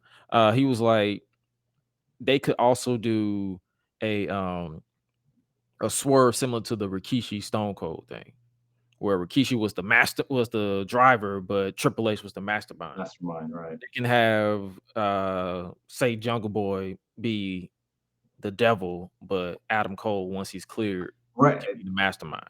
That's where I was gonna go next, which is like, it could be a good way to, like, they've stalled to get Adam Cole his time away, and then he could come back, which I would prefer that.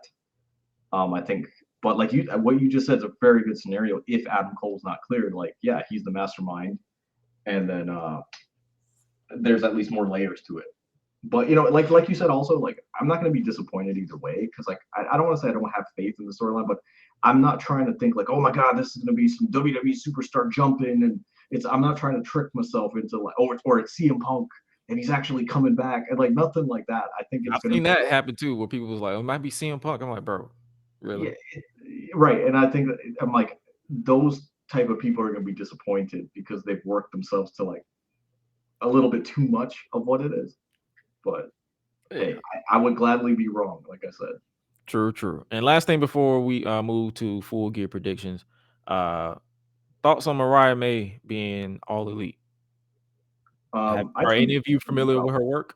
yes. So I had tweeted out that her and Julia would be like big in the States in the next 2 years. And both of them, I mean, obviously Mariah May is like signed with AEW. And then Julia's rumored to be at the WWE Performance Center last week. So it's happening. True, because we did talk about Julia on last week's show. So yeah, it's intriguing. Like I know for a fact, but that if Julia goes to WWE, they're gonna tell her to calm the fuck down because she's stiff as hell. Or she's working Asuka like a lot. A lot. You're going to see Oscar versus Julia 20 by the time Raw 5,000 hits. Like you're going to be Right, seeing that a lot because yeah, I saw clips. I was like, God damn, right. they are Yeah, not gonna have her in the ring with Tiffany because Tiffany is she's gonna die. she's gonna break. You, That's probably why they took her to the performance center. They were like, "Listen, we're gonna let you practice a little bit. Like, you're gonna have to not hit as hard here." but what do you think about what they're doing with Mariah? Like I'm pretty sure they're teasing pretty much a remake of Mickey James and Trish Stratus for that type of story because she's a fan of Tony. I think, okay, so I think that if they didn't do that, I think we had a I think it would have been bad because I don't want to say she's similar to Tony Storm, but it's like she's in the vein of a Tony Storm, right? So like I feel like she could have got lost in the shuffle. It actually is a very intriguing storyline to have her be obsessed with Tony Storm, so that now it's almost like their existences are acknowledged together, and then she can kind of be a branch off of Tony Storm. Because I think, I mean, we'll get there, but I think Tony's going to do big things. Yeah. Hint, hint. So I think Mariah May being attached to her is going to could be a good starter of feud, or assuming it leads to that. Oh, okay. So I'm intrigued what they do. Like, long as Tony actually just goes crazy with the women's division heading into the new year. Like, that's my only thing. Like, that's been my only gripe for the past 4 years. Do something with them outside of the 9:30 slot and random interview segment. Like, Agreed. incorporate them with other storylines and actually make it a good storyline. I'm not talking about Britt Baker and Adam Cole versus Jericho and Saraya. That was not good. So stuff like make it interesting. So I'm interested in see what they do with that. Might as well before we get up out of here, might as well go ahead and switch to our AEW Full Gear 2023 speed round predictions. For those of you who are new to the podcast who don't know how we do things over here, we don't do full breakdowns. We give ourselves 60 seconds to explain our picks, but we are going to basically give our picks, give our thoughts or whatever, or however match. But this coming Saturday is AEW Full Gear live from the Key Forum in California. So as of now, there's confirmed 9 matches, but knowing Tony Khan, there'll be like 12 more matches. That'll be added on Saturday, the day of, for the buy-in and all that good stuff. So since we got a special guest for this predictions, I might as well go ahead and let everybody know how we're gonna do it this go round and going forward. It's time to crown an inaugural Freepedia Gold Chain champion. Basically, the winner of whoever gets the most picks will be able to rock a gold chain whenever they are on the show. So if our guest ever rocks a gold chain, like how I'm rocking a gold chain right now, I'm not allowed to rock a gold chain. But if you do win the predictions, you rock a gold chain. If there is a draw, none of us can rock a gold chain. So we gotta get our predictions right for predictions so we can rock the gold chain. Like, bro, I'm trying to be dripped out. The gold chain is becoming who I am. So we gotta make it make sense. So do say Prime Tony. time, baby. Prime time, baby. So far I only have 1, 2, 3, 4, 5, 6, 7, 8 graphics out of the 9 because AEW doesn't release them all at once. But we might as well go ahead and get started with the tag team of the Golden Jets and the Young Bucks, where the winner becomes the number 1 contender for the tag team titles. Let's start with you. Hi-Lite. Who do you pick out of this encounter? You know what? I'm gonna go with the Golden Jets because despite people out there I've heard that say the Young Bucks kind of desperately need a win these days. I don't know, man. These guys have kind of just been one heck of a tandem. I don't see what would cause them to lose right now. All of a sudden, they've already lost to the Don Callis family. I don't know how many times already. Uh, they both kind of need this, to be honest. Okay. Kenny, who you got out of these two?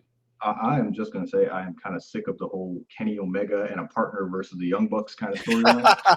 I'm gonna say that Fair. flat right for the record right now. I think the Bucks take this, and I don't know if they turn heel or something, but I think the Bucks take this. Okay. Because I think they need the tag team championship at this point. I think they're doing a lot of nothing, and it's just like they need to do something. And Kenny Omega and Chris Jericho could do other stuff anyway. So Yeah, because I'm ready for singles Kenny again. Like, I don't even know why this is a that's team. not my that's what my ex girlfriend said when she broke up with me too. Ah, oh my goodness. Oh my goodness. But and I might as well go ahead and add to it. Like, I feel like the Young Bucks should win because Chris Jericho and Kenny is just, why is this a thing? So Right. that's gonna be my pick, honestly, the Young Bucks as well. And speaking of what we just talked about, Tony Two Cheeks, we're gonna go ahead and Timeless Tony versus Hikaru Shida for the AEW Women's World Championship. Let's start with you, Kenny. Who do you think who do you got winning this one? I mean, the thing is, I hate that they're flip flopping the title between these two a lot, but at the same time, Tony Storm needs the title. I think there is her character is just leading the women's division right now, and to have the championship and have her go crazy, I think would just be good television. All right, Highlight. Who you got? I'm gonna agree with Ken on that one and say Tony Storm because I mean, why not go with the hot hand? And I mean, even though Sheeta's been having good matches, Tony Storm, man, you got to ride that hot hand, baby. I feel like we all got the same pick because I'm gonna have to go basically going off of what they're doing is literally I as much as I would hate for Sheeta to lose the title like this, they're literally setting it up for Tony to finally win the title back. It's entertaining. She calling Tony Schiavone Shaban. She calling like she's pulling oranges out of her cheeks for some reason. It's like it's random shit. We complaining or But it's hilarious at the same time. So I definitely got to go with Tony Storm with getting that dub. Next up, we got the Fatal 4-Way match for the AEW World Tag Team Championships. LFI, FTR, House of Black challenging Ricky Starks and Big Bill for the tag team titles. Let's start with you. Highlight who you got winning this one. Yeah, give me Ricky Starks and Big Bill, man. I don't see why they would get those titles off of them this early. FTR just kind of lost those. I don't think they would need them back right now. And House of Black's kind of just there these days. So, yeah, give me Ricky Starks and Big Bill, y'all. Gotcha. How about you, Kenny? I would agree with that because it makes sense. But at the same time, I'm like FTR because it's like FTR versus the Bucks for the tag team titles. I can see that being the feud. Mm. So I'm gonna go with FTR. I'm just yeah. Okay. I can understand that. So you got FTR. I ain't gonna lie to you. I'm kind of torn between Ricky and Bill and LFI because they just returned, and it would be a nice little something to kick off their return. But at the same time, it's a fatal 4-way, so they don't have to necessarily take the pin because it's not a fatal 4-way elimination. I'm gonna have to go with the champs retaining the titles by dubious means. So I might have to go with that because I'm not really I wouldn't understand why they would give the titles back to FTR at the same time, but I would not be against it if the goal of FTR versus the Young Bucks is the end game. So Right. there's next up we have Texas Death Match. Hangman Adam Page versus Swerve Strickland. This is the second encounter, a rematch from the last AEW pay-per-view. What was that? What was that pay-per-view? The last There one. were so many. The last one. Oh, Russell Russell Dream. Dream. Russell Dream. Okay, so yeah, it's a rematch from that one. Swerve done broken in his man's house, taunted over his kid, all that Right. stuff. So let's go ahead and start with you, Kenny. Who do you think is going to win out of in this Texas Death Match? It's one of those things where it's like if you ask me who I want to win, I would say Swerve. But it's like I feel like what Swerve did to this man, if he doesn't get a win in this match, something is wrong with him. So I'm leaning towards Hangman Adam Page getting the win, but it is paining my heart to say that because I think Swerve, bluntly, I think Swerve is the first black AEW champion. I think Yes, he's the sir. next guy. I think, I wouldn't be surprised I don't know if he's in that tournament, but I wouldn't be surprised if he's the next guy to get the title shot. Swerve. So I would say Hangman. Swerve when you drive. Highlight. Who you got? I'm gonna roll the barrel some more, and to Ken's point, I want Swerve to win this, but one thing about it is, you can't invade a man's home and torture or mess with a man's kids and lose. Plus, it's a Texas death match. Last time I checked, this is kind of his match because I don't think he's ever lost one of these. Um, Nope. He beat yeah, Murder Hawk Monster, who ain't got a body yet, yeah. and he beat, I believe, was it Adam Cole? Yeah, and I mean he's a cowboy who does cowboy-ish, so it's only fitting that this kind of match is his to win.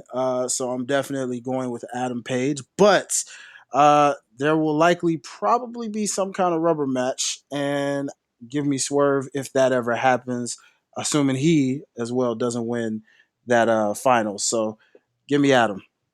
Okay, so I'm not gonna leave my man hanging out to dry. I'm not gonna leave Swerve hanging. So my man Swerve, I swerve when I drive. top rope catch a vibe. Oh man, I knew it was coming. I knew I'm it. like, yeah. So we swerve, will dry, swerve, will dry. So I'm gonna have to go with my main swerve. I'm gonna have to go. I'm not gonna leave you hanging out there, Prince Nana. I know he would be feeling some type of way if that was the case. Next up, we have the AEW International Championship. Orange Cassidy versus John Moxley. Gonna start with you. Highlight who you got. This is a tricky and tough one in many aspects because one's coming off of injury and one was kind of like a placement filler here. Yet the banger they had it also kind of just makes you say we both win regardless of who wins. So I'm gonna go with John Moxley, I guess, if he's healthy enough, and just pick up basically where he left off from the unfortunate injury that happened before. Okay. How about you, Kenny? Who you got? I mean, the same thing. Which I think Mox is gonna get it back because he was supposed to have it. I assume. So yeah, I just think they're gonna go right back to what they were doing, put it with Mox, and then have him go on to the feuds that he was supposed to have. Well, I'm not gonna piss off my homegirl Keeks representing the Public Enemies podcast. I'm not gonna leave Orange Cassidy out to dry because I've been paying attention to how he won the title this go round. He was looking at it like he was obsessed with it now. So I would not be surprised if Orange Cassidy cheats to win or finds some type of way to keep the title because the last time he won the title he was celebrating with everybody, but when he won the title this time it was he kind of snapped into like, yo, don't take my title. So I will not. So I'm gonna have to go ahead and lean again for this one and go ahead and give the dub to our boy Orange Cassidy. So next up we got the kickoff match for the ROH World Tag Team Championship. MJF and a partner to be chosen versus the Guns of Bullet Club Gold. Let's start with you, Kenny. Who do you think is going to win this one? Well, let's also talk about who it's gonna probably Well, be. look, who do you think is going to be the partner of Uh, MJF, and then who you think is going to win? I think it would make the most sense, especially with the claim being taken out to be Billy Gunn, just because it's like that's his boys, right? Why not face him? So Okay. I'm just thinking that if Adam Cole's not healthy or something like that, which I assume he's not, but yeah, I see MJF. It's a hard one actually because I want to just say MJF retaining, but I'm like maybe we should get the titles off of him and to the to the Guns. But okay, I'll go MJF. Okay. Final answer. So Yeah. you go with Billy winning, and then the Gun. I mean, Billy being the partner, then the Gun. I mean, MJF winning. Okay. Right. Okay. What about you, Highlight? As much as I wouldn't mind the Guns taking it, it's safe to say MJF is going to retain this. As far as a partner is concerned, that's a tough call. I'm just gonna shoot in the dark here and just for some random reason say Kyle O'Reilly. It's just, what the heck? Why not? You know? I'm about to say, we might. I, for one, see it being Samoa Joe Mm, as a Yes. partner, but I see him kind of screwing MJF over because remember he vacated the ROH television title and was like, right. "I'm coming for your world title." MJF has no other options but to pick Joe as his partner, and they sync for a while. They do their thing, and then they're like, "Yeah, we're done." And he's like, "I'm done here," and then he chokes him out or something, and that kicks off his program with MJF officially for the title. So and then they put the titles on the Guns. So I can see that happening. It kind of leads into Jay White feeling confident heading into the main event. So I see Joe being the partner, and then the Guns winning the titles. And speaking of the main event, might as well go ahead and talk about the main event, which is for the World Heavyweight title. MJF defending against Jay White. Switchblade. Ride with the Switchblade. Real quick, Highlight, who do you think is going to win this one? Very interesting here, given the fact just said with that last prediction. Because if it is Joe screwing over MJF, at some point you wonder what is the health going to be like of MJF. But it's safe to say, since he technically is the real champion, he will retain this title only for Samoa Joe to possibly, I guess, attack him some more, maybe, hinting that he's still trying to get his eyes on that title. Okay, Kenny, who you got? Yeah, I think MJF has to get revenge for Jay White basically stealing the championship. So I'm gonna go ahead and say MJF, but I do think like we get some like what the devil revealed or something like that at the end of this. So something to like get MJF off his game after getting the title back. So we basically all agree that MJF is retained. Yes. That's pretty much my pick too. It's like MJF, like I like all due respect to Jay White, but they're not finna take the title off of him right now. They're building to either MJF and Cole, or if they want to pivot and put the title on Joe. But I don't see them taking the title off of Jay right now. And the last match that I've known that was announced was the triple threat, which is Chris Statlander defending the TBS Women's Championship against either the winner of Red Velvet or Sky Blue and Julia Hart, who won against, I believe, Willow on Collision. So who do you real quick? Who do you think is going to win that TBS title match? Ooh. Well, safe to say it's pretty much Chris Stat. I don't know who's really beating her for this title right now at this point. It's going to be a long road before someone takes that title off her hands, man. So, what you think, Kenny? It's hard because same thing. I see like Chris Statlander as a long-term champion, but I can also see them kind of pulling the trigger on Julia Hart. Because they have the whole feud or she has that feud going on with the rest of them. And I think it would make more sense for the heel to have the champion and have the rest of them chasing her. Mm-hmm. I'm gonna go with the bold statement just because I'm looking for that gold chain, and I'm just gonna say Julia. You gonna say Julia? Yeah, because if we all guess the same thing, we all can't wear it at the same time. That's true. That's true. I rocks with that. Okay. Well, in my case, I was literally going to, like, if you didn't pick Julia, I was going to pick Julia. So we both picking Julia because I'm like, there's no way they having Julia lose twice for the TBS title. She's been interesting with the House of Black. Put some gold on her, and let's see her run with it because she's one of the most improved women, in my opinion, in ring wise during her short time. Out of nowhere too, just out of nowhere. She just like, in a good way, like had no business being that good that quick. So it's just like, yeah, it's kind of the same thing you said earlier about Toni Storm. It's like pull the trigger while you get the chance, especially since it's the secondary title. It's like there's no harm, no foul right here. Give it to Julia Hart. Let her do her thing on Collision. Oh yeah, for sure. And that is our preview and predictions for AEW Full Gear 2023, to be determined on if we do a post show for Full Gear. It's this Saturday. I have a wedding that day, but I believe it ends before. I'm not getting married, but a best friend of mine is getting married. But she assured me that it'll end at 6. So if it ends at 6, I'll be back in time for Full Gear, and we'll more than likely we'll see what everybody's schedule is like. Even in Kenny, if you're available, you can come on too, and cool. we'll do that, and we'll give our immediate thoughts on Full Gear. Hopefully, it's knowing it's AEW, knowing them, but it'll be midnight. Right, I was gonna say by the time you get off the wedding, like that, the pay-per-view will be like match 2. Definitely like maybe still match 1. You know, they like do 50 hours for one match. But before we get up out of here, because we know it's been a good episode of this podcast. Appreciate you for hopping with us.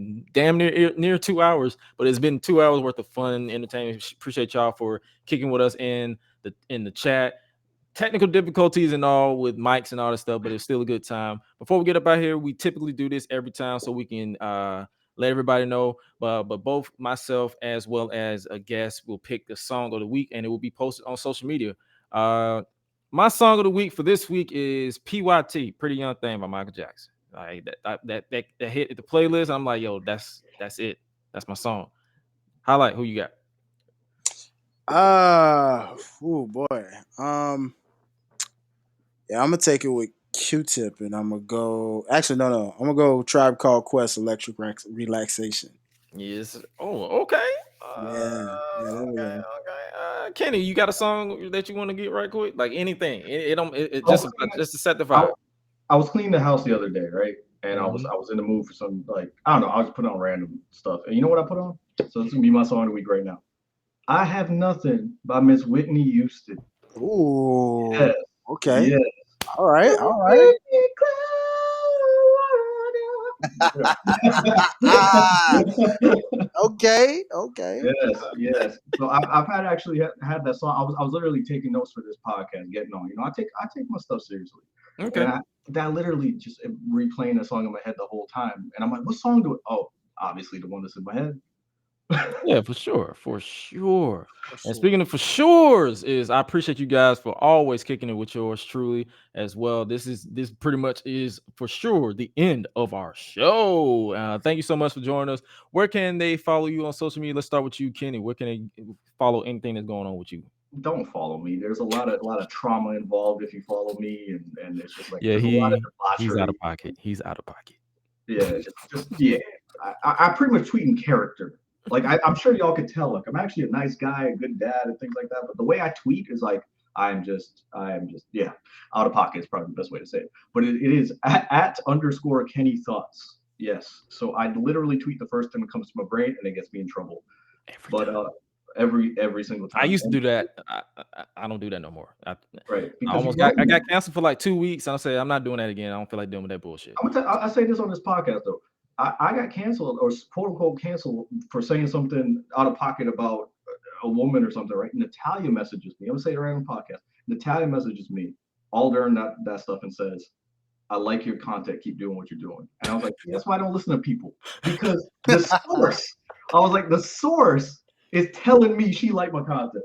That's the same thing with like AJ, Top Dollar, and all these people. They'd be like, keep doing Keep your doing what you're thing. doing.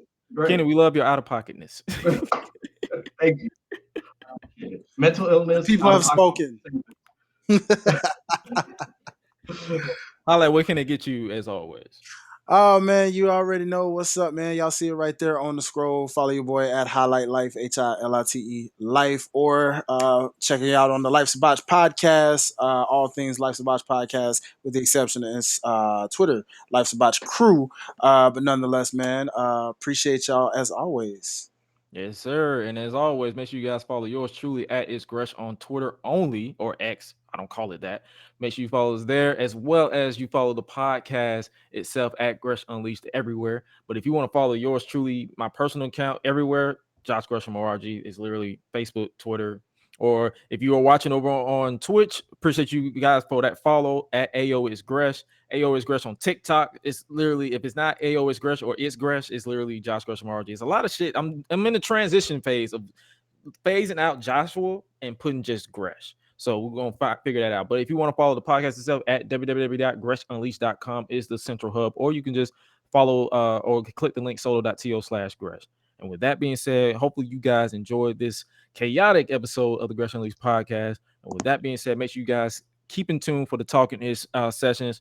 Check out that Jay Bougie interview. Check out the upcoming Low Wrestling Wind Down interview. And make sure you guys scan that QR code that way, right there, where you can check out you can stream the theme song, the Unleashed anthem, as well as the alternate theme, Talking Ish, or Talk My Ish, excuse me. And remember to always be true to yourself, stay true to yourself. It's okay to be a nice guy. It's okay to be a nice person. It's literally okay. I promise. And with that being said, you guys make sure you stay safe out here in these streets. And remember to always eat, sleep, flex, and repeat. Cop the merch, and y'all be breezy.